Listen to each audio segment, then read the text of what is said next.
terms of the driving experience, this feels very much like the 38 kilowatt hour version. So the additional weight has not changed how the car drives in terms of the suspension.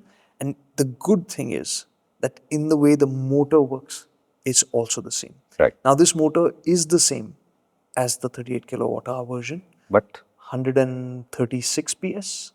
But is right.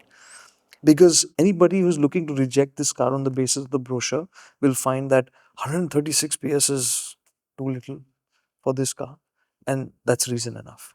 But on the road, it feels absolutely fine to drive. yeah, I would say recalibrate for electrics. Most Exactly. electrics feel more powerful than the numbers say. And that's because they produce torque so quickly that you're getting distracted by a number you won't actually ever experience, most likely. What you're going to experience is the fact that max torque comes at 0 RPM effectively. And they are basically calibrating it down because it's too violent if you let max torque arrive as soon as you press the throttle.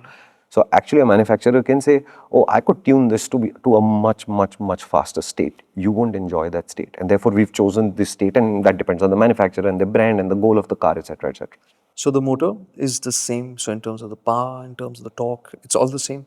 And the good thing is, it works just fine. In fact, I want to make a further point about this. When was the last time you drove an electric car and thought, man, that's sluggish? I've gone the other way, if you remember. No, forget the other way. I just want to know, when was the last time you drove an electric car in your entire history of experiencing electric vehicles? Small, big, fast, Reva. everything, and said, oh man, that was sluggish. Reva. That's what? Yeah. 14, 15, 18 years ago? Oh, that's a long time back. So this is not going to be an issue for anybody who wants a vehicle to travel with. And I'm saying travel as well. If you're talking about spending time on the highway, it's still got enough performance to manage whatever you need. Because you can spend all the time in normal drive mode and be just fine.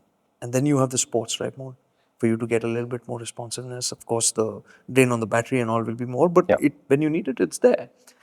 And the thing that impressed me with the Windsor the first time out, and when we drove it here, and again with the Pro, is that how well MG has managed to calibrate stuff. So the throttle, how smooth it feels, how predictable it is genuinely enjoyable. Even the calibration for the steering. This is a long car. Yeah. But when you're steering it in the city, it just feels right.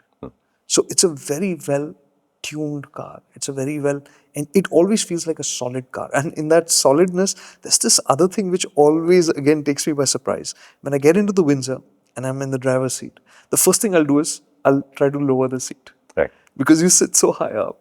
In many ways, it does end up feeling like an SUV. Yeah. Because how high you sit, how solid it feels, and the suspension in a not so good way also has that solid feel. But overall, it is a robust feeling machine. There's a couple of my neighbors in my building who have Windsors now. There's a white one and a green one, I think. And I think they dress better because they're driving the Windsor, because we can see them. Whereas in a normal car, you basically see the shoulder and a side profile and stuff. Now you can see, oh, white shirt. Okay, since you brought up looks, the car, like I said, looks the same. There's only a couple of differences on the outside. One is that ADAS badge at the rear, and the other are the alloy wheels. There's a new design, and this is a better design than the one on the base variant. And other than that, MG's brought in 3 new colors with the Windsor. You mentioned the colors, so I brought it up. So the look of that is the same, but the colors and slight details like the wheels will be the only difference between the regular Windsor and the Pro. Got it. On the inside, again, cabin is the same, but the cabin is now finished in Steel. No, I'm just kidding. The upholstery is whitish and with a contrast of black. So it's a lighter looking cabin, whereas for the regular one, it's all black, and that does look a little bit dark. But Right. given the large windows and all, It's not so much of it an issue in doesn't this really car. get in the way. Like I said, the driver's seat always feels high. You get a good view. And the one thing I realized when spending time with the Windsor was when you're parking it, you take time to get used to its nose because its nose is so short. Nose is so short, it's 2 noses. What do you mean 2 nose? There's a nose that ends and there is a nose that is further down below that ends. But basically, you don't have much up ahead of you. Yeah. So when you're parking, you end up giving yourself a lot more room than you really need to. And then you Initially. kind of calibrate because it is a long car. It's 4.3 meters in that range. Though, otherwise the cabin is the same, which means there's the good stuff and the bad stuff. Those poofy looking seats, same, just finished in white now. Right. I thought the cushioning was a bit firmer, but okay.